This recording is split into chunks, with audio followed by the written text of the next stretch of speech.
In a world where heroes are revered and assassins are feared by all, a young man named Akira is summoned along with his classmates to defeat the Demon King. While everyone believes that only the hero is special, blessed with absurdly high stats for his level, our assassin hides a great secret. In truth, the assassin class is far more powerful than the heroes. And thus, the story begins on a rainy night. On a rainy night, on the rooftop of a castle, an assassin prepared to kill his target. While checking the sharpness of his blade, he felt a strange presence. When he turned around, there was a young man standing atop the castle. At first, he assumed it was just another assassin like himself. However, when he looked at his face, he realized it was the silent assassin. Even sensing he was no match for the silent assassin, he didn't retreat, declaring that he couldn't abandon his target. He quickly began running across the roof, displaying impressive speed. As he threw his kunai, the silent assassin absorbed them and dodged with effortless precision and power. Face to face, the two charged at each other without hesitation, swords in hand. The silent assassin proved to be much more agile and powerful than his opponent,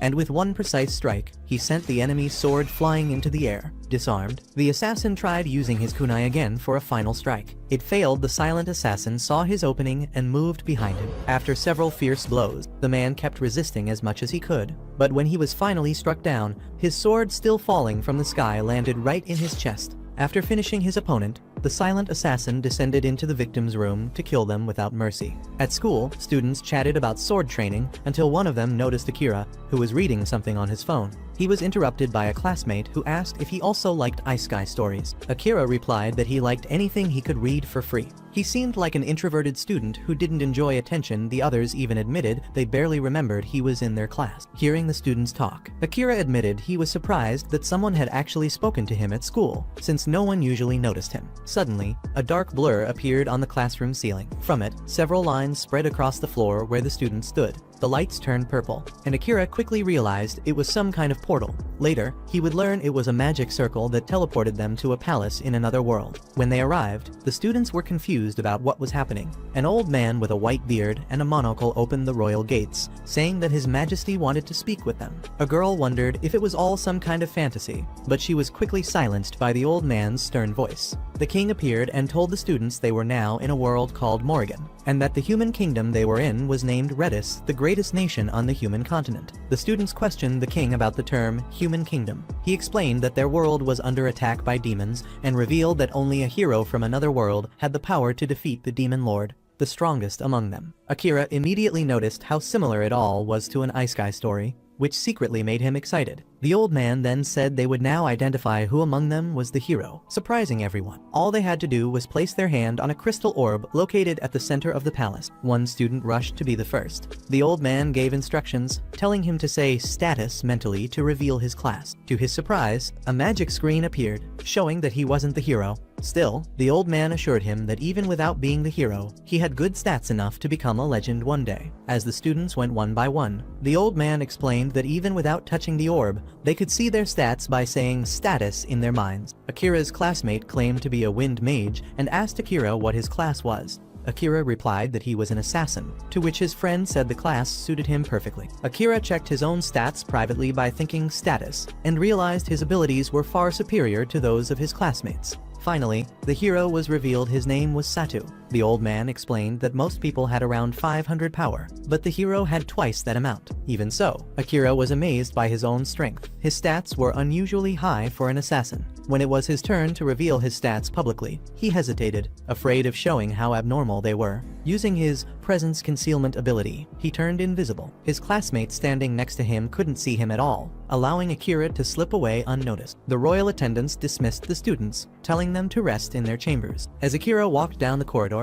he looked up and noticed cameras watching the students as they moved, which made him suspect the royal family was hiding something. Little did Akira know, he was already being watched by one of the royal guards. Akira is in his room and soon notices that it isn't clean, which actually makes him feel more comfortable. It means no one will enter to tidy it up. He receives some clothes typical of an assassin, and says he needs to gather more information. When he steps outside, he realizes that his movements have become sharper, and his physical abilities have noticeably improved. He hears a strange noise coming from inside the palace and activates his presence concealment mode. There, he overhears the king talking to the princess about the student. The king says it's extremely important that the students don't gain access to the castle's records. They must not learn too much. Akira watches them closely, but they don't notice him because he's invisible. However, the king senses a strange presence, though he dismisses it after seeing no one. The next day, during lunch, Akira eats while remaining hidden. He reflects on whether or not he should tell his classmates what he discovered. Suddenly, Satu stands up and addresses the students, saying that now that they have enhanced abilities,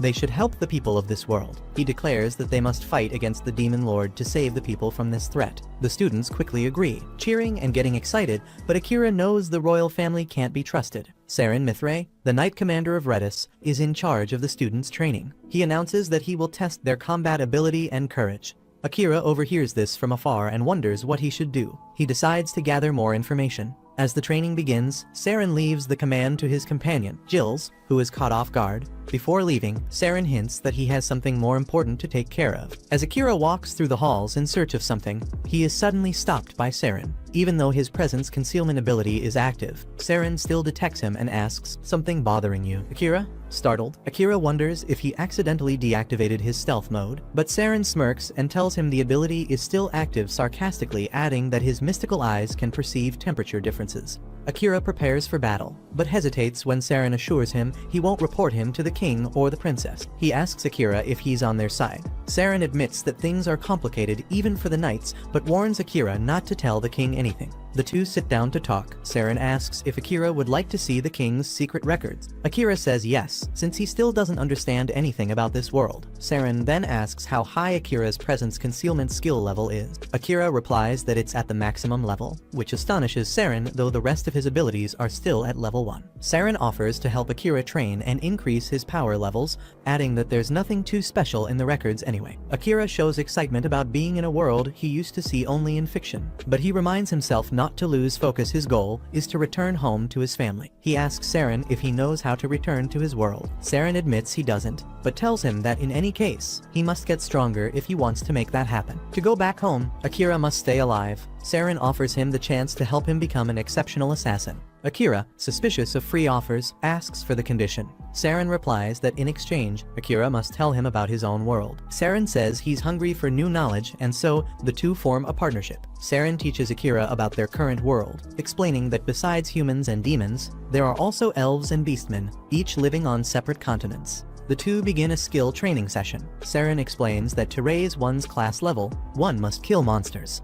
After Akira tells him a bit about his world, Saren says he finds it fascinating flying metal vehicles in the sky and panels that broadcast information across the entire globe. Things that are ordinary for Akira, but that he's already starting to miss. Later, Jills and Saren talk in a room. Jills says the student's progress is good, but his workload has increased since Saren has been focusing solely on Akira. Saren replies that Akira's stories from his world are entertaining, and that, beyond that, Akira's presence concealment ability is at its maximum level. Jills is amazed, saying that only the first hero ever achieved that. Akira appears in the middle of their conversation. Holding a book, he explains that he has been sneaking into the archives at night to read, and he found one particular book that frightens him. Saren tells him that the book contains information about a coup d'etat, which makes it somewhat frightening. He admits that he wrote it himself and disguised it as a cookbook to hide it, and that he already expected Akira would find it. Saren says that the king has lost his sanity and is willing to pay a terrible price to change the rules of this world, and they cannot allow that. However, the knights still owe a great debt to the royal family. Akira says that, after reading the book, he realized Saren seeks a peaceful end to the reign. He adds that it would have been easier if Akira had simply killed the king when he had the chance, since he has no real ties to this world. Saren says Akira made the right choice by not killing him. The burden of taking a life is heavy. And even though Akira's class is assassin,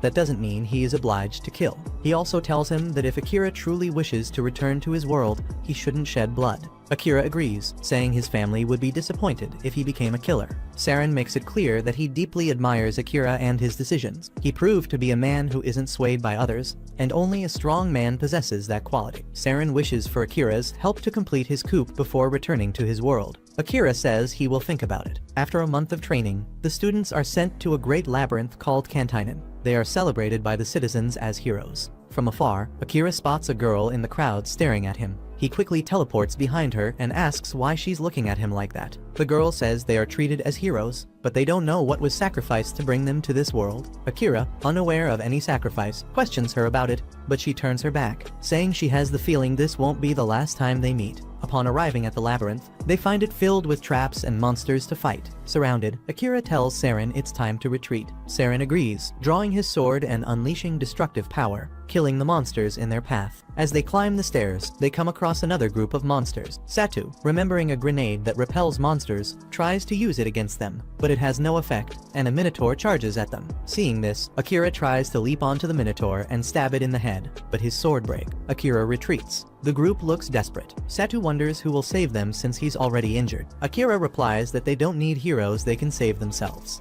Noticing something strange about Satu, Akira realizes he's been cursed. He immediately calls for a dispeller to remove the curse. To save himself and the group, Akira tells Saren he wants to try a specific attack. Saren agrees, and they prepare for execution. Suddenly, a light appears above the Minotaur, and a burst of power strikes it. Behind it, Akira prepares his move. Akira's attack is called Shadow Magic. He opens a shadow beneath the Minotaur, which tries to escape but is pierced by black spikes and dragged into Akira's shadow. With Saren's help, Akira manages to finish the battle. Saren praises his excellent work, saying it was thanks to Akira that they survived. Saren admits he had never heard of this bonus skill Akira used. It's extremely powerful but difficult to control, as it consumes a lot of energy. He warns Akira to use it only when absolutely necessary. Saren then gifts Akira a katana. Akira asks why he doesn't give it to the hero instead. Saren replies that the hero already has his sacred sword and the king would notice if he carried the katana, since it was stolen from the royal armory. Akira asks for the katana's name. It's engraved near the hilt in an unreadable language. On the blade, it says that it once belonged to the god of the night blade, and an inscription reads, "May this reach you, my successor, and guide you in your hour of need." The message sparks curiosity in both Akira and Saren. Saren says he has an idea who cursed Satu the princess. Akira goes after her and finds her casting another curse inside her chamber. He enters through the window and slices the cursed crystal in half. The princess demands to know who he is and how he dares enter her quarters without permission. He tells her she's nothing more than a witch who uses curses to control others. He asks her why she does it. She replies that everything she does is for his majesty. Akira questions why she follows his orders so blindly, but she insists she does everything for the majesty. Then he leaves. Akira later tells Saren that he was right, it was the princess behind the curses. Saren asks if Akira let her see his face. He says yes and explains he wanted to know what she was doing but couldn't get a proper conversation out of her. Saren reiterates that, at this point, she's nothing more than the king's puppet, and advises Akira to rest for the day, but not in the castle, because the princess will likely start cursing everyone except the hero. However, since Akira possesses an unknown status, she wouldn't be able to control him. The only way to resolve it would be through his death. Akira asks Saren if he plans to punish him for showing his face, but Saren lets it go, saying that everyone has impulses when they're young. Akira admires his maturity, saying there should be more adults like him in his own world. Saren jokes that Akira should take him along when he leaves, as he would love to see his world. At dawn, while Akira is sleeping in the forest, he hears noises coming from the palace. He heads toward the students' area, and Satu calls out to him, asking where he's been. Akira asks what's happening, and Satu replies that the commotion is about the commander. In disbelief, Akira rushes to Saren's body. A dagger is lodged in his chest, the very same dagger Akira had broken against the Minotaur's head. Everyone accuses Akira of killing the commander because of his disappearance the previous night. Akira suspects that the princess's curse has affected them all. Satu defends him, saying it's reckless to make such accusations. The king declares that, for supposedly killing Saren, Akira will face justice and punishment. Cornered by the guards, Akira uses his presence concealment ability and vanishes. Invisible, he goes to Jill's for information. Jill's tells him that the commander was actually killed by the king's personal assassins, the Night Crows, and that they are also hunting Akira. Saren had anticipated that something like this might happen and had set aside what Akira would need to escape. At the palace, the princess and the king talk. The king expresses disappointment that Saren fell so easily. The princess says she has finished casting curses on everyone except the hero, and now they only need an excuse to declare war on the east. The king orders the Night Crows to kill Akira. While fleeing to the labyrinth they had explored before,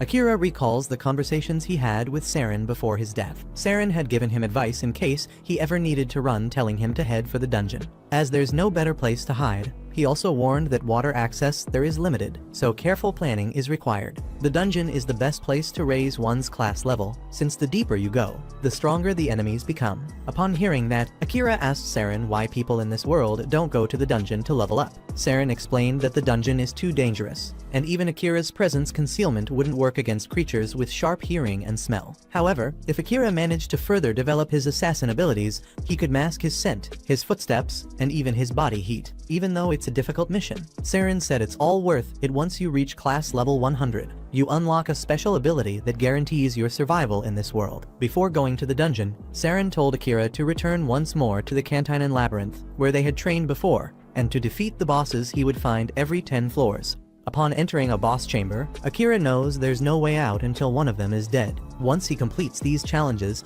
his abilities will grow significantly. Following Saren's advice, Akira fights the boss in the labyrinth, but takes a heavy hit to the back, even wounded. He's determined to return home and avenge Commander Saren. Despite the pain, he pushes forward, using his shadow magic ability again, the same one he used during training, and manages to defeat the boss. Exhausted and injured, he collapses after using the skill. Then, a light shines over him, and a voice speaks, saying he is now in recovery mode, and that the healing will require emergency mana reserves. At the palace, the students discuss defeating the Demon Lord. Satu seems eager to fight him as soon as possible, but the others are still in shock over Saren's death, convinced that Akira killed him. Satu notices his companions acting strangely and realizes it's because of the curse the princess cast, the same one Jill's mentioned. Since his companions refuse to go with him, Satu decides to go alone. But as he says this, he's surprised to hear some classmates volunteering to join him. Together, they leave the palace in search of the Lord. Outside the palace, Satu asks why they agreed to come along. Then he learns that one of the group members is the Dispeller, the same one who sensed her comrades were cursed and removed it. One of them, named Asahina Kaioyusuke, also admits that his own actions probably led to this situation. He vaguely remembers breaking crystals in an unknown room with that katana, a weapon he has no idea where it came from. Jills watches them proudly, knowing he successfully carried out Commander Saren's orders. He wishes good luck to the heroes from another world. Asahina thinks of Akira, saying he needs to find him, revealing that the two already knew each other in their original world, and even while cursed, he failed to protect him. He recalls memories from the past, when he used to talk with Akira and learned that their sisters were friends. Akira joked, saying he hoped his sister would never find out about the things older brothers preferred to keep secret. When Akira wakes up in the labyrinth, he also remembers Asahina. Akira hopes that he's doing well and that his family isn't worried about him. As he stands up, Akira notices that he feels no pain, which seems strange since he had just finished his battle not long ago. He checks his stats and realizes they've increased dramatically after the fight. He thought his ribs were broken and that the poison had spread through his leg, yet he feels perfectly fine. His shadow magic had jumped 2 levels after using it just once,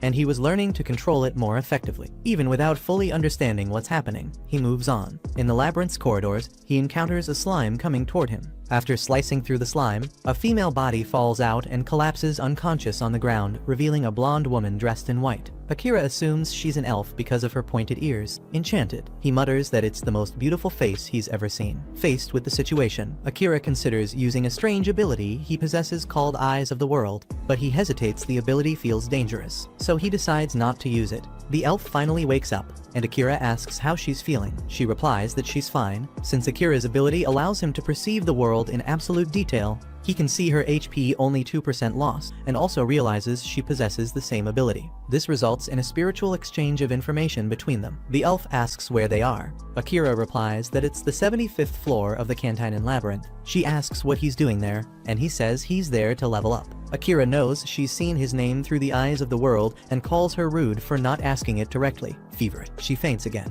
When she wakes up, the elf finds herself beside Akira, who's been helping her recover. He gives her food and tends to her needs. The elf notices the number 69 written on the wall and asks Akira what it means. He explains that he writes them down to avoid getting lost between floors, having previously told her they were on the 75th floor. He says he went down a few levels to collect more water. She then questions if he touched any wrong places while carrying her. He denies it and tells her to get some rest. The elf reveals that she's of royal blood and expresses her gratitude for everything Akira has done. Once she falls asleep, Akira also rests, keeping his danger detector active. When they wake, the two continue through the labyrinth. By the 80th floor, even after recovering, the elf still follows Akira. He asks her why. and she replies that she's simply going in the same direction. He makes it clear that from now on, she should protect herself. She responds that even though he has superhuman strength, she doesn't need his protection. As they cross the entrance gate to the boss chamber, a strong wind blows through, revealing a blue dragon that breathes fire upon them. They both run.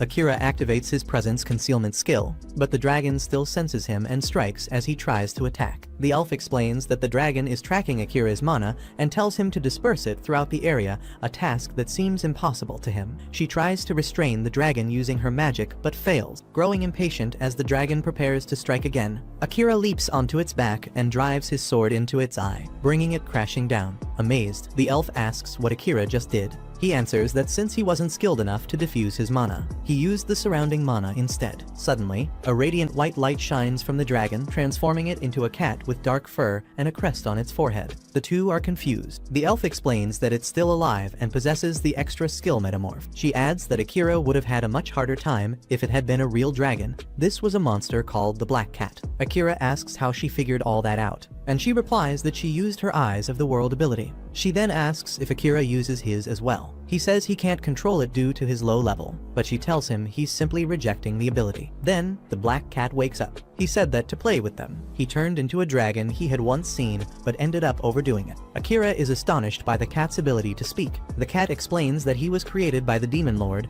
and is nothing like those beasts that act purely on instinct. He's a creature of great intelligence. The elf sarcastically remarks that he sure likes to call himself intelligent. Akira replies, "Yeah, there are people like that." The Black Cat, belittling Akira, asks, "What could a brat under 100 years old possibly know?" Akira responds that the cat talks like a snob and should acknowledge his current situation, being too injured to even move. Akira threatens him with his kunai, but before he can act, the Black Cat says he has a message from the Demon Lord. He's been summoned to Volcano, the land of demons, and the Lord awaits him in his castle deep within. Akira asks the cat how the Demon Lord knows about him and how he knew Akira would enter the labyrinth, but the cat says he doesn't know. He's incapable of understanding the Demon Lord's vast thoughts. When he finishes, the Black Cat says his mission is complete and that Akira can kill him now. But Akira refuses, saying that even though monsters are considered enemies, he doesn't fully believe in this all demons are evil story. The elf warns that the room will only unlock if either the boss or the challenger dies. Yet Akira refuses again.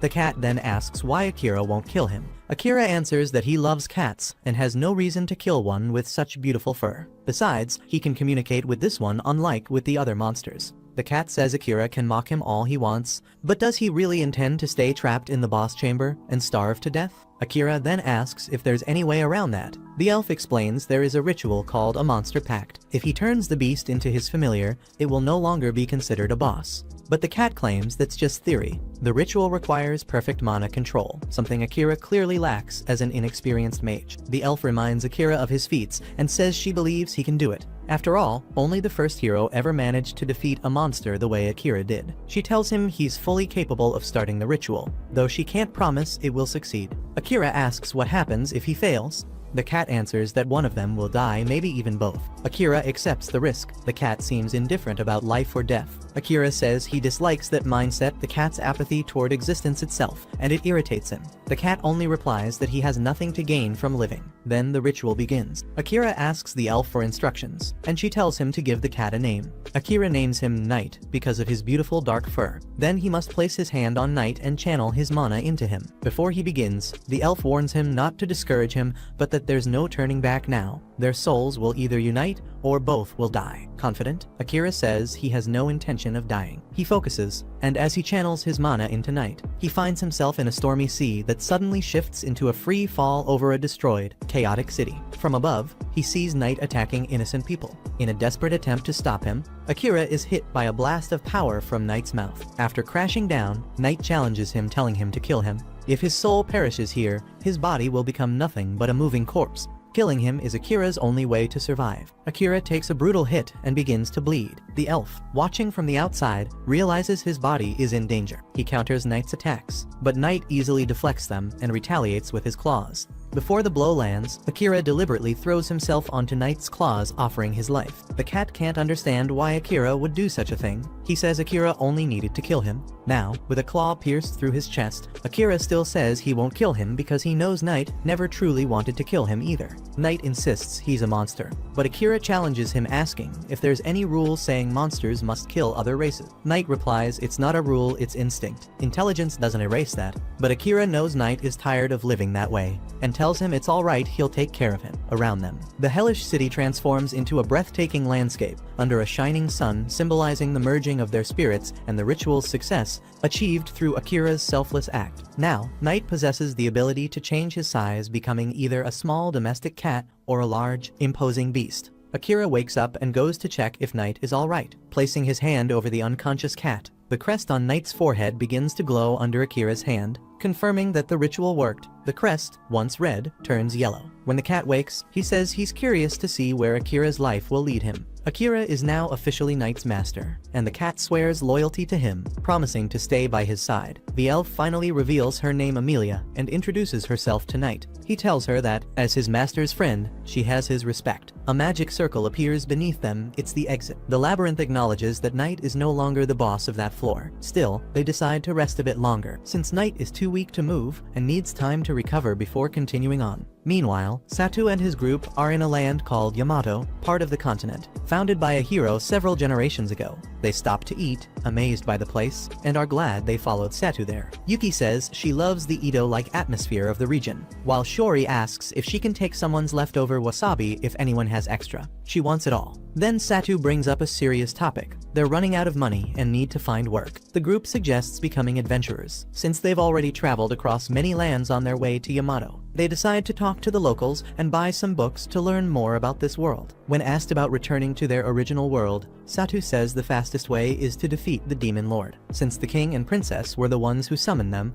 they must know a way back. So, if they become true heroes, maybe they can negotiate with the royal family. They agree to gather as much knowledge and money as possible before heading to the demon continent. Asahina suggests that before they leave, they should reunite with Akira. His intuition tells him that Akira is much stronger than any of them, and that facing the Demon Lord without him would be dangerous. Even with that, the group still doubts Akira, saying he might have been the one who killed Saren. Asahina quickly denies it, explaining it was just the effect of the princess's curse. Yuki argues that Akira isn't a team player, too detached from everyone else. Satu agrees, saying that even though he's known Akira since kindergarten, the guy doesn't even greet him. Asahina can't really disagree, he knows Akira never cared for teamwork. They also make it clear that only the holy sword of the hero can kill the Demon Lord, which means cooperation is essential. But Akira wouldn't care about that anyway, his power far surpasses that of his peers. Satu concludes that they should only consider teaming up with Akira once they're as strong as he is. Everyone agrees to stay in the city, at least while the monsters nearby match their current level. In the middle of the forest, Amelia is seen running, fleeing from a group that's hunting her. An arrow strikes her leg, making it harder to escape. Still, she refuses to give up and keeps running. Cornered at a cliff's edge, she asks her pursuers why they're after her. The elf leading the hunt only asks why Amelia is still alive. Just before being struck by a rain of arrows, Amelia uses her gravity powers to throw herself off the cliff, escaping death. She wakes up on a beach, gets to her feet, and continues her journey. But when she encounters a dark slime, it swallows her whole. That's how she ended up meeting Akira in the labyrinth. She tells all of this to Akira and Knight as they rest. Knight is amazed slimes don't usually swallow people, and the fact that she escaped is even more impressive. Amelia says she's thankful to that slime because it led her to Akira. Akira tells her she should go back to her homeland and set things right. But Amelia says she'll never return, she no longer has a home. It's revealed that the one who tried to assassinate her was her own sister. That's why she can't go back. Akira tells her that since they're family, there's always a chance they can fix things. He remembers his own sister. He has flashbacks of giving her a present, a new phone. Instead of thanking him, she feels guilty seeing how overworked and tired he looks. She tells him not to buy her things if it means pushing himself too hard. Akira's mother steps in, telling Yui, his sister, that it's just a gift, and he did it out of love. Yui jokingly thanks him, saying she'll let it slide this time. Then Akira tells Amelia that it's normal for families to argue. She asks him if he misses them. He says yes, but that he had a mission to complete before seeing them again. Akira says that in his world, no one ever noticed him, so it even makes sense that he has the ability to hide present. However, Saren taught him how to survive, and was the first person to truly notice him, but was murdered. This reveals Akira's hatred and thirst thirst for revenge. Along with that comes his guilt. He says Saren would still be alive if he had never gotten involved with him. As he speaks those words, his powers begin to spiral out of control. His bloodlust becomes obvious. He declares that he will only leave that world after avenging Saren. After losing control, he apologizes to Emilia and Knight, who say they knew Saren. He was quite famous among the knights. Realizing he made things tense, Akira tries to lighten the mood by picking up his glove and waving it near the ground. Knight instinctively tries to grab it with his paw and asks what Akira is doing. Akira says he used to play like that with the cats in his neighborhood. Emilia, excited, says she wants to play too. Knight says, "Even you, Emilia?" Then Emilia and Akira start petting Knight. Akira says he wants to prove to Knight that he wasn't joking when he said he likes cats, and Emilia agrees. Knight tells Akira to take things seriously, revealing that if one of them dies, the other will die as well. Their souls are linked. However, there's one good side: they can communicate through their minds, no matter the distance. Akira jokes that it's more convenient than cell phones. Emilia says she's jealous, hinting that she wishes she could bond her spirit with Knight, but quietly admits that what she really wants is to be linked to Akira. Akira doesn't hear her at first, and she doesn't repeat it. As they prepare to enter the magic circle, Akira asks Knight where the portal will take them. Knight doesn't know and says that nowadays, only a few demons know how to create and operate magic circles. Akira says that once he gets his revenge, he'll visit them and make them open a portal for him, and he'll also tell the demon lord that Knight completed his task. Emilia explains that light blue teleportation circles take the user to where they wish to go, and if 3 people use one, it responds to the desire of only one of them. Akira realizes it's a gamble. There's no way to know where they'll end up. Emilia says it doesn't matter where they go, as long as she's with him. They stare at each other for a moment, but Akira jokes that she only needs him to get food. Then they step into the magic circle. As they enter, Akira wonders if his wish to return home could come true through it, but he quickly dismisses the thought, deciding he can't fulfill that wish just yet. Once teleported, they find themselves before a massive tree, which Knight calls the sacred tree. They realize they've arrived where Emilia wished to go in the forest continent, land of the elves. Even though they ended up far away, Akira says it's not a bad place. Emilia, however, is desperate. She didn't want to return there yet. At that moment, an elf aims an arrow at Emilia and fires. Akira saves her at the last second. He charges at the elf, and before the elf can react, he's already restrained, holding a kunai to the elf's neck. Akira tells him not to move, or he'll lose his head. They climb down from the tree, and Emilia recognizes the elf as Liam Gladiolus, who came to investigate the strange light caused by the magic circle. Referring to Emilia, Liam says he's found a criminal one who abandoned her homeland and declares that she's no longer a princess there. Before he can finish speaking, Akira strikes him and knocks him out, saying he hates guys who talk when no one asks them to. Emilia thanks Akira, but they soon realize they're surrounded by elves. Her sister, Kilika, appears and says she's impressed by Emilia's courage to return. Kilika calls her the daughter of plague and declares she will pay for her crime. A flashback then shows Emilia's past as a princess. While she walked through the fields, guards followed her. She asked to continue alone, but they refused for safety reasons. Looking toward the forest, she saw her sister Kilika training with her soldiers, easily disarming all 3 with extraordinary skill. Emilia, amazed by her sister's talent, said Kilika was incredible and improved more every day. The guard beside her said, "As impressive as Kilika is, Princess Emilia, you are the one who will lead our nation one day." Emilia felt unworthy of the throne, knowing her sister's abilities far surpassed her own. A series of misfortunes then struck her life. Her engagement to Liam ended, and her sister began calling her the daughter of plague. While Emilia goes through those hardships, her sister mocks her, revealing her cruelty. She declares that Emilia has committed an unforgivable crime, and that Princess Kilika is the true ruler. Everyone turns against Emilia because of her sister's words. Back in the present, Emilia pleads with Kilika to let her go, but Kilika refuses, insulting her. Akira steps in to defend her, warning Kilika to be careful with her words. Kilika asks who Akira is and why he's defending a criminal. He replies that he's just a passing assassin who met her recently. Kilika says that by hurting Liam, Emilia has only added to her list of crime. Confused, Akira asks what crimes Emilia supposedly committed. Kilika answers that her sister gave her poison disguised as a healing potion, and that no one, not even royalty, escapes punishment for harming a member of the royal family. Emilia denies it, saying it truly was a healing potion. Kilika is offended by the accusation that she made it all up. She walks toward Akira, thanking him for bringing back a runaway criminal. As she gets close, she looks into his eyes and uses her ability to hypnotize him. Emilia becomes furious, shouting that Akira has the right to decide how to act and feel. She demands that Kilika undo the hypnosis.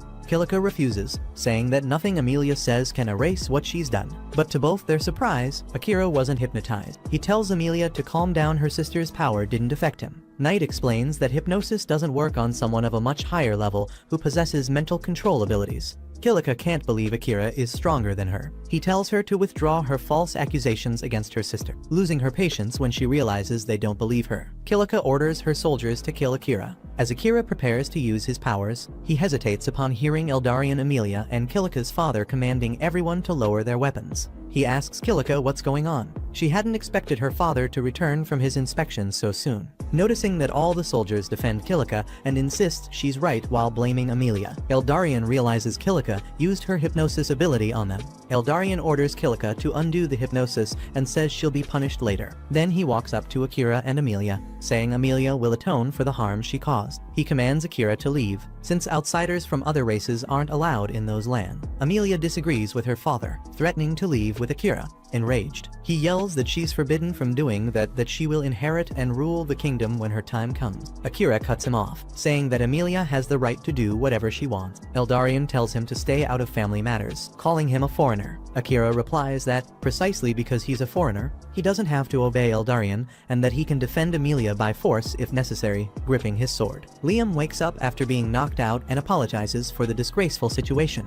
Eldarian asks if it was Akira who knocked him out. When Liam confirms, Eldarian realizes Akira isn't bluffing when he threatens to use force. In that case, Eldarian proposes a duel. The winner will have the final say. Kilika will fight as his representative. According to Elven tradition, the duel will take place at the sacred tree. As they walk toward the duel, Amelia apologizes to Akira for dragging him into this. He tells her not to worry, he's responsible for his own action. He takes the chance to ask what the insult "Daughter of Plague" means, since her sister keeps calling her that. Amelia explains that Elven legend says if, among twins, one doesn't resemble the parents, that child is the daughter of plague destined to bring calamity to their land. Akira asks if Amelia is Kilika's twin, but before she can answer, Knight interrupts, asking if that old legend about killing the daughter of plague hadn't already been forgotten. Amelia says yes, but because her hair and eyes don't match her parents, they still call her that. Clearly, Kilika only uses the name to hurt her. Akira then says he actually finds Amelia's hair and eyes very beautiful. Kilika and Akira stand face to face, ready to begin the duel. Knight asks his master if he won't use his hide presence ability.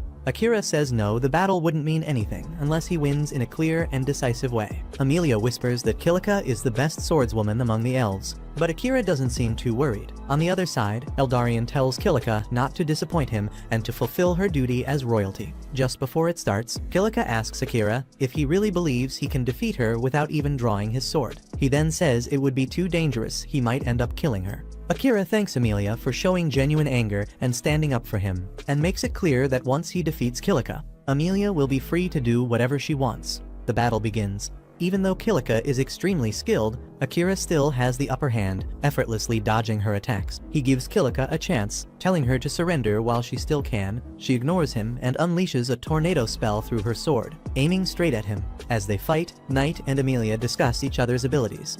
Amelia explains that the tornado spell is the only one Kilika has truly mastered and can use effectively. Now emotionally unstable, Kilika is completely overwhelmed by Akira. He asks if she can't make peace with Amelia. Kilika refuses, shouting that she'll never reconcile with someone who stole everything from her. Consumed by rage, she charges at Akira with all her strength. As violent gusts of wind tear through the area, Akira tells Knight to protect Amelia at any moment. She could be hurt by Kilika's loss of control. While fighting, Kilika remembers her past. As a child, Amelia was seen as the one chosen by the gods, the destined princess. That always bothered Kilika, who began to envy her sister from an early age. From the day Amelia was declared heir to the throne, everyone stopped paying attention to Kilika. Amid the chaos of the storm, Liam arrives holding a branch from the sacred tree, which possesses purifying powers, and hands it to Amelia. He begs her to use the sacred branch to save her sister, Kilika. Amelia raises the branch high, releasing a burst of light that frees all the soldiers from hypnosis.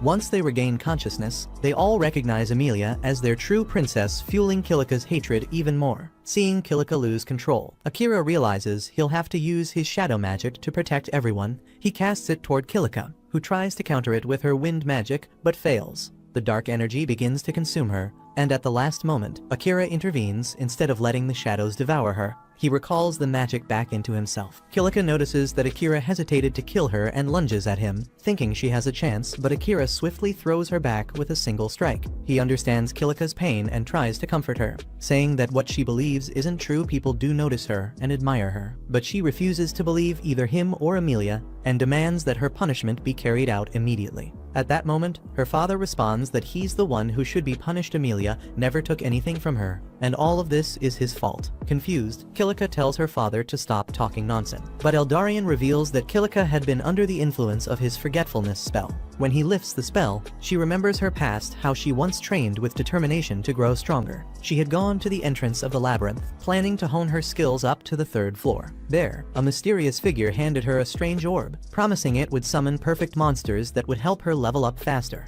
Once inside the labyrinth, she threw the orb on the ground, and it spawned countless monsters far stronger than her. Terrified, she tried to flee, but the monsters chased her outside the labyrinth. Determined to protect her people, she stood her ground, distracted when she heard Liam shouting for her to take cover. As Liam reached her, a monster impaled him through the stomach. He died right there. Her father explains that, to save Kilika from the trauma, he erased her memory of that day, because guilt had completely consumed her. Fortunately, Amelia had learned 2 advanced magic abilities, gravity and resurrection, and was able to bring Liam back to life. The rejection Kilika felt came from everyone's fear that she might one day remember the truth. The atmosphere in the kingdom became tense, and even her father had to hide everything from her. Eldarion says that if she had proven herself worthy of royalty in this duel, she could have held her head high without relying on hypnosis. With that confidence, he could have revealed the truth to her properly, but he ended up revealing it in a much more painful way. Liam confesses that he helped exile Princess Amelia to separate the sisters before Kilika's hatred grew even further.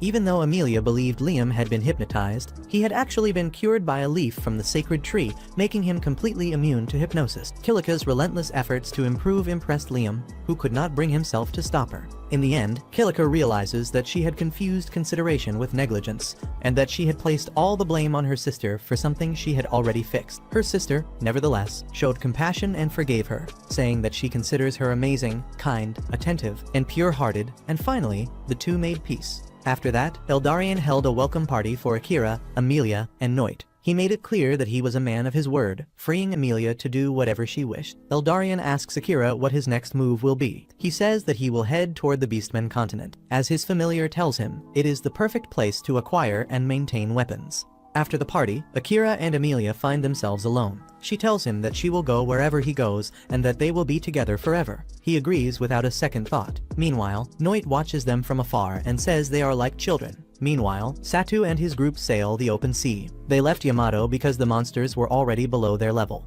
They also share the same goal as Akira, to go to the Beastmen continent to obtain weapon upgrades. This suggests that they will meet soon. The next day, in the land of the elves, Akira, Amelia, and Knight say their goodbyes to the royal family. Before they depart, Eldarion explains that there has been a wave of kidnappings, and he has just returned from an inspection on the matter. He fears that something might happen to his daughter, so he orders his soldiers to escort them to the border. Akira notices that Knight has been unusually quiet in the presence of the elves. He reveals that few people accept demons or monsters, so he pretended to be a domestic cat. Knight says his eyes and ears are still linked to the demon lord, which is why he must maintain his composure. However, he clarifies that there is no interference in his actions. He makes it clear that he has no intention of betraying the demon lord. Akira replies that if one day a battle occurs between them, Knight could side with the demon lord. However, the lord wishes to meet Akira personally. Amelia wonders if the lord might want to be his friend. Knight says it's possible since what Akira did during his last battle must have caught the lord's interest. No one uses shadow magic anymore, and Akira even cloaks himself in it, showing a high level of mastery over the skill. He says he covered himself in it in the heat of the moment because he was afraid it would consume Kilika. Suddenly, Akira shouts for the carriage to stop. His presence detection skill picked something up. From a distance, the kidnappers warn them not to move, claiming they have a hostage. They order everyone to tie each other up. Upon noticing Amelia, the kidnappers rejoice, realizing they've captured an elven princess. They plan to offer her to Lord Graham, their king. Moments later, Akira activates stealth mode and takes them down with ease. After restraining them, he questions who this Lord Graham is and whether he's the one behind the kidnapping. It's revealed that there's a member of royalty in Uruk, the largest nation of beastfolk named Graham. Akira orders Eldarian's soldiers to return and take the kidnappers into custody. This technically disobeys a royal command, but they're already close to the harbor. Upon reaching the ship, Akira says that once they arrive at their destination, their first task is to organize their weapons and, if possible, level up. Amelia asks if he wants to get even stronger. He answers that nothing is too much when it comes to ensuring he can avenge Commander Saren. Knight mentions that the port city has a labyrinth where Akira can level up. Since it will take them a few days to get there, all they can do is relax and enjoy the journey. Amelia is excited about the trip, imagining watching the sunset with Akira, the starry sky, and other romantic moments while he, on the other hand, is reading. She asks if he's really going to keep doing that even while they're traveling. He says her father gave him some books before they left, and he's eager to read them. Amelia calls her father an idiot. When they arrive at their destination, she's disappointed with the trip Akira spent the entire time reading. When he wasn't reading, he was asleep. They arrive in the port city of Ver, where only humans do the heavy labor. They are soon approached by 3 thugs demanding that Akira hand Amelia over. Akira fights them off without causing much commotion, not wanting to attract attention, and quickly realizes that humans are heavily looked down upon in this land. Knight admires his master's skill. The people of this continent fear black cats and stare at Knight as he walks. The same girl who had stared at him in the crowd of the human kingdom appears again. Following them, they check into a hotel and have dinner. When it's time to sleep, Amelia notices there are 2 unnecessarily large beds in the room. She suggests they share one. Embarrassed, Akira says it's better if they each sleep in their own, but she insists. Knight says he'll be stepping out to visit someone and will leave them alone. Amelia goes to take a bath, and when she returns, she finds Akira already asleep. She realizes he fell asleep quickly, he must have been exhausted. She kisses his cheek and lies down beside him, but in truth, he was only pretending to sleep to avoid the awkward situation. The next morning, Knight returns. He notices that the 2 seem to have had a good time last night. Akira hadn't realized, but Amelia had slept beside him. Knight tells them to get dressed because a visitor is on the way.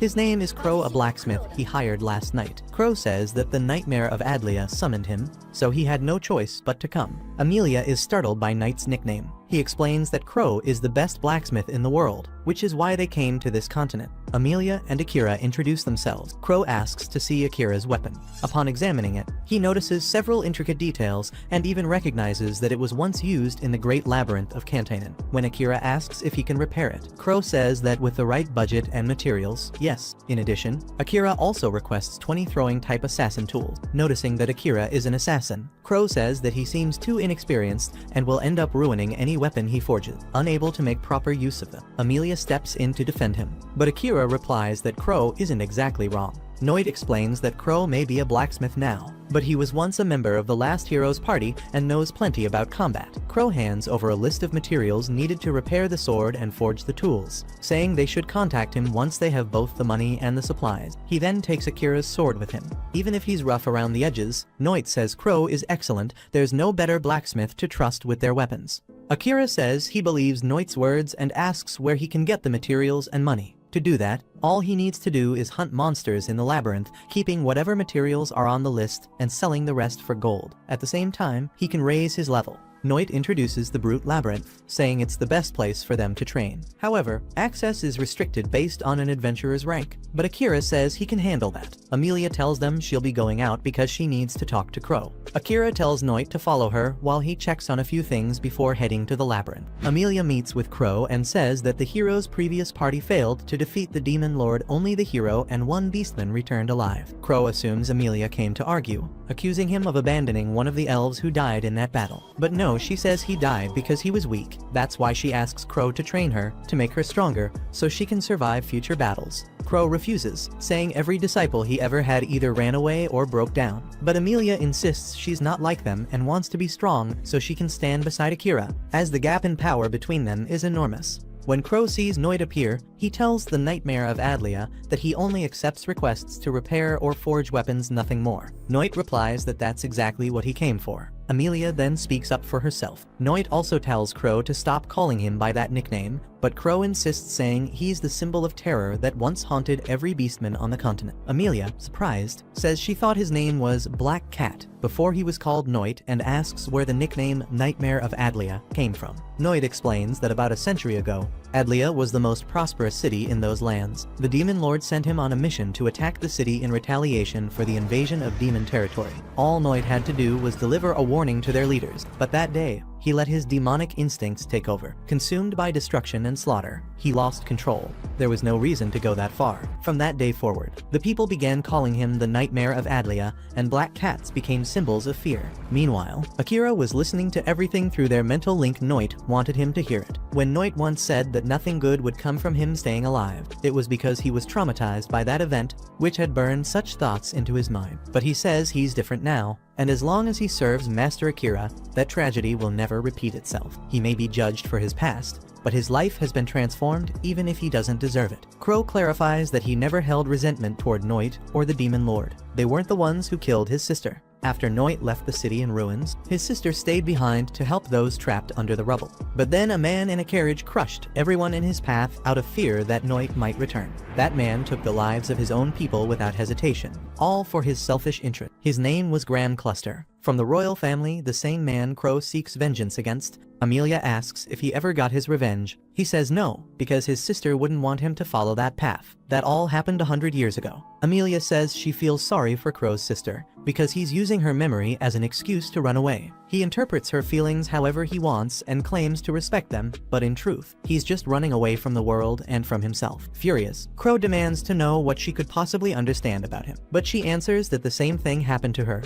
She ignored her own feelings, saying she was doing everything for her sister, but Akira made her realize she was wrong. Crow rejects her words and orders them to leave. Meanwhile, Akira is searching for the labyrinth. Suddenly, he hears an explosion, and a giant monster bursts out, slaughtering people along its path. Amelia and Noit rush to help. Noit focuses on helping the civilians escape, while Amelia engages in combat, and there she encounters Oram Trez, the same young man who once sent Kilika into the labyrinth unprotected. He claims to be under the command of the Demon Lord, who has decided to spare her life, and then he takes her away. Through telepathy, Akira asks Noit what's happening. Noit replies that Amelia has been captured. Akira immediately sprints to find her, cutting down every monster in his way, but she's already gone. Furious, he unleashes his power, summoning the Inferno of Shadow. That spell seeks out every monster nearby and annihilates them one by one. For the first time, Akira says he has felt such an intense emotion. If he had lived his life only in his original world, he would never have experienced anything like this. This rage opened his eyes to one simple truth. He now has someone outside his family whom he truly loves, Amelia. But the overwhelming power consumes him, and he collapses. After that, Noit senses the excessive amount of power Akira reached and rushes to help. Once again, he must use emergency mana to stabilize him, activating Shadow Magic, Recovery Mode. Noit takes him to Crow's house while Akira is unconscious. He explains that Akira could have lost his life, his mana was depleted, and he stayed unconscious for an entire day. However, his Shadow Magic replenished his mana, defying all logic, proving that his abilities still hide many secrets. He thanks Crow for lending the bed and says he's ready to rescue Amelia with brute force, not wasting time on planning. Clearly, Akira is furious. Crow tells him to calm down. Entering the demon realm isn't that easy, especially without weapons. Akira says his weapons are gone, but Crow points to his side, showing that they're right there. That lack of awareness just proves how unsettled he really is. Akira then notices his sword looks much smaller, almost like a lollipop. Crow explains that smaller weapons are easier for assassins to handle. Akira thanks Crow for upgrading his gear. Then Crow gives him a ring, saying it will guide Akira to the person he's looking for, Amelia. It was made by the third hero and carries the words, "I will be your guide." Soon, they realize Amelia isn't heading to the demon realm, but to the brute labyrinth instead, so Akira and Noit set out. Noit warns his master to be careful with how he uses his powers, because if Akira dies, he will die too.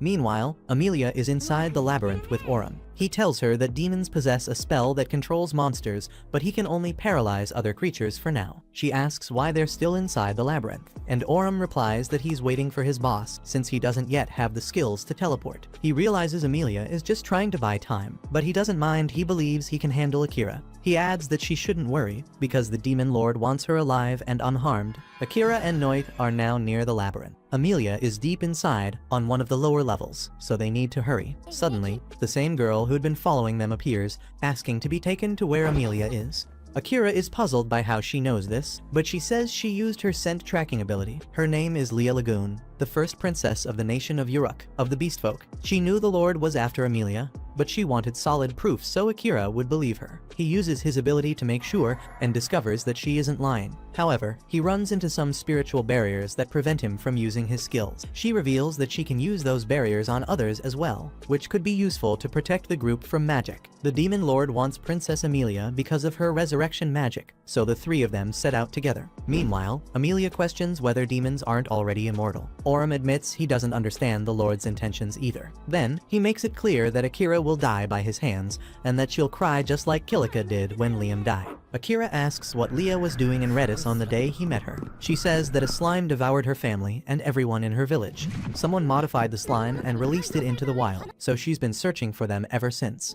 The royal family adopted her for her protective abilities. Then she began investigating the slime deaths and discovered that many other villages had also been consumed. Those lives were used in the ritual to summon the hero. She says the blame doesn't fall on them, but on the king and princess. Akira replies that he doesn't trust the words of royalty and seeks revenge. Noit adds that the demons haven't sought war for over a century, yet everyone still treats them as vile creatures. Finally, they reach the labyrinth. They discuss the fastest way to get to Amelia's floor. Noit stops Akira from using his shadow magic so he doesn't wear himself out. He says he'll transform to speed up the process, but can't guarantee he'll stay in control. He might hurt Akira or get consumed by his instincts. Akira tells him he'll take care of him. After Noit transforms, he charges forward, annihilating everything in his path. Akira calls his name, keeping him grounded in control. Mentally, they continue their earlier conversation. Noit explains that the first Demon Lord attacked other races as revenge for being exiled to the volcano continent. From that moment on, the Demon Lord was labeled the root of all evil, and anyone who defeated him would be hailed as a hero. The root of it all was the prejudice against the demon race.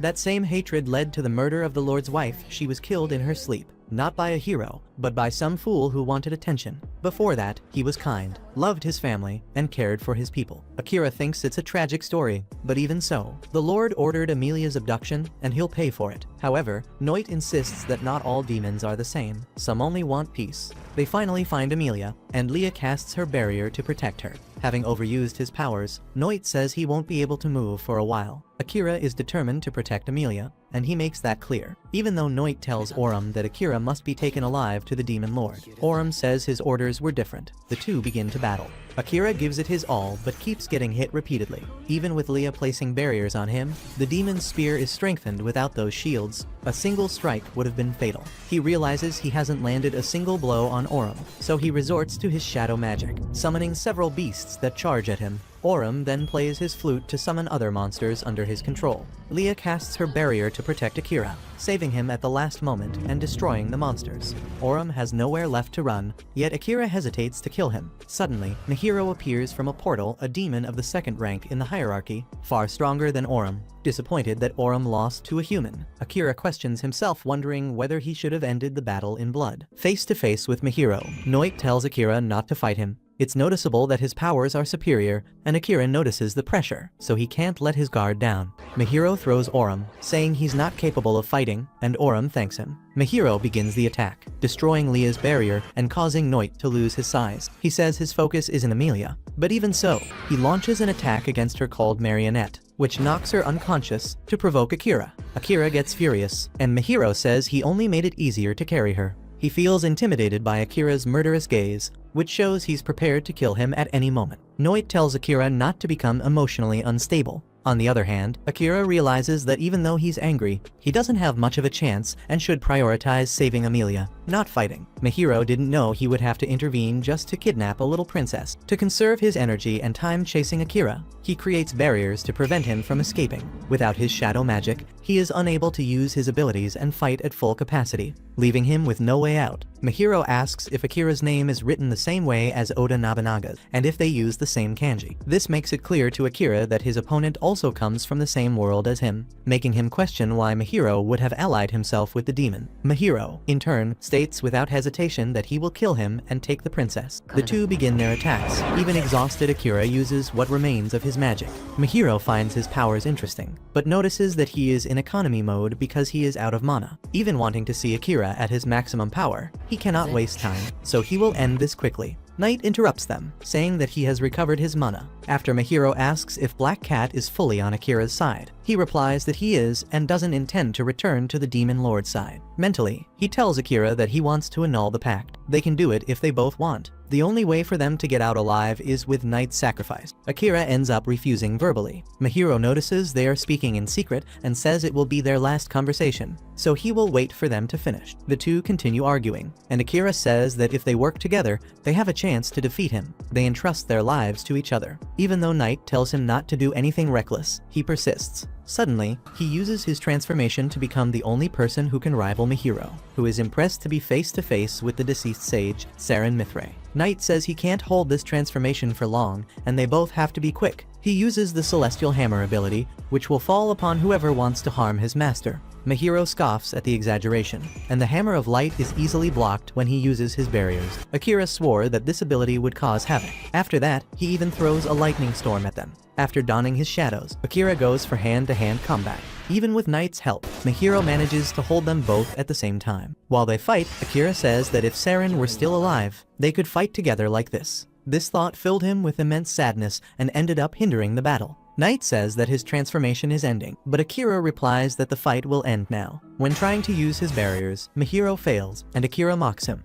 But that wasn't the ability he was using. He bewitches Emilia, making her pierce Akira's chest with her own hand. Desperate, she apologizes, and he says it wasn't her fault. Knight realizes it was the marionette spell, and Mahiro explains that this ability can extract 100% of the target's power, even making them stronger. Akira continues fighting against death, saying he can't die now. He won't let Mahiro take Emilia. He still has to avenge Commander Saren's death and return home. His body reacts, again using his shadow magic. Recovery mode. Mahiro realizes he's tough and tries to hit him while he recovers. However, his magic ricochets, and Akira's healing is complete. While levitating, he activates his combat mode, and a voice says his target is the demon Mahiro Abe, magic artisan. He is terrified by Akira's power, but wants to destroy him quickly. Healed, Akira manages to fight spectacularly, trapping him in his magic. Again, the voice tells Mahiro to cancel the spell cast on Emilia, but he refuses, saying that he will not obey a human, for demons are far superior. The voice tells him that he should not underestimate humans,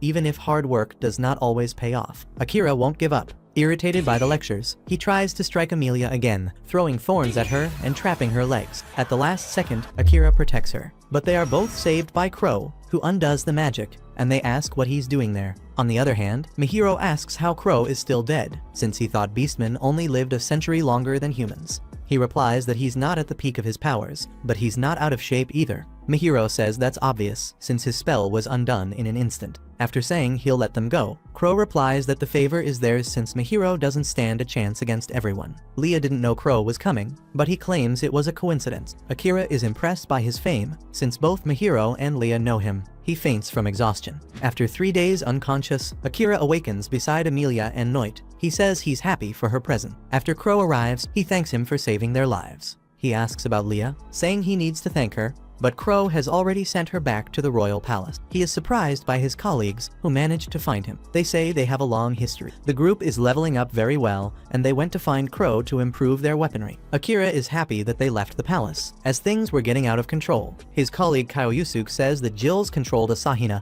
and made him break everyone's curse. Asahina apologizes, saying that even under the curse he should have done more for Akira. Kyoyusuke's curse was broken by Akira in his encounter with the princess at the palace. He didn't know who she was, but receives thanks. Kyoyusuke says he's upset that Akira left alone, but he knows the situation didn't allow him to stay. While they are having dinner, Akira asks if Jills is alright being away from the palace. He replies that he is, as he is no longer a knight. He was dismissed when the king noticed that his order had become a nuisance. Asahina couldn't wait to see Akira and asks if they can continue as a team. Noit interrupts and refuses, saying he is the only partner his master needs. The two begin to argue, and Noit dislikes Asahina's tone, as if he already knows him. Akira interrupts the argument, saying he is relieved that everyone is alright and asks what everyone's plan is from now on. Satu replies that the objective is to defeat the Demon Lord. Noit says that this idea is a bit absurd, and everyone revolts against him for attacking Asahina and Satu a day ago. Akira asks Noit for privacy, who, even reluctantly, agrees to leave. He asks why this objective, if they want to become legends or something similar. Satu says no. They only want something to negotiate with the King of Redis and return to the original world. Shiori says that if they were summoned by them,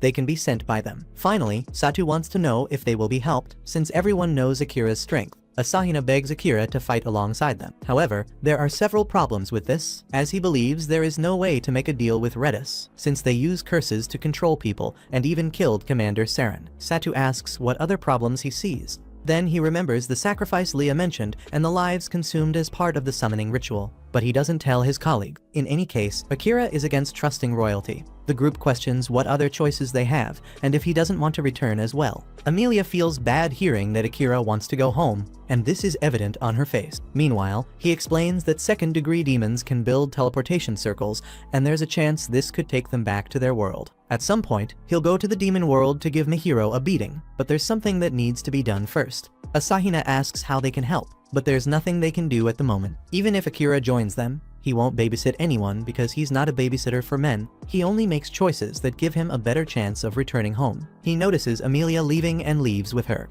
Jellies says he needs to discuss the weapons request with Crow and leaves as well. The group questions Akira's words, but Satu continues to think they have a better chance of returning home with him. Yuuki wanted some commitment from him, since he didn't seem to care much, but they know that's just his personality. Akira will only accompany them if they prove their worth, even if it's difficult. He goes to see Amelia. She says she's sad because one day they'll have to separate. Even knowing it will happen, she's afraid that day will come. Again, she apologizes for almost killing him, but he says it wasn't her fault. Even though she nearly went crazy thinking he was dead, she was glad he wasn't. Besides, when he returns to his world, he'll forget her, but at least the scar will remain. She wonders who would think that, since it's such a horrible thing. Akira says he's not good at easing pain with words. Amelia just wants to be important to him, but she doesn't know if she is, because not even the eyes of the world can see into someone's heart. Furthermore, people can change their minds in an instant. He says he doesn't know what he really wants, even though he can't predict the future. Couples in his world who vow to stay together forever wear rings on their ring finger. As a gesture of love, he cuts his finger into a ring shape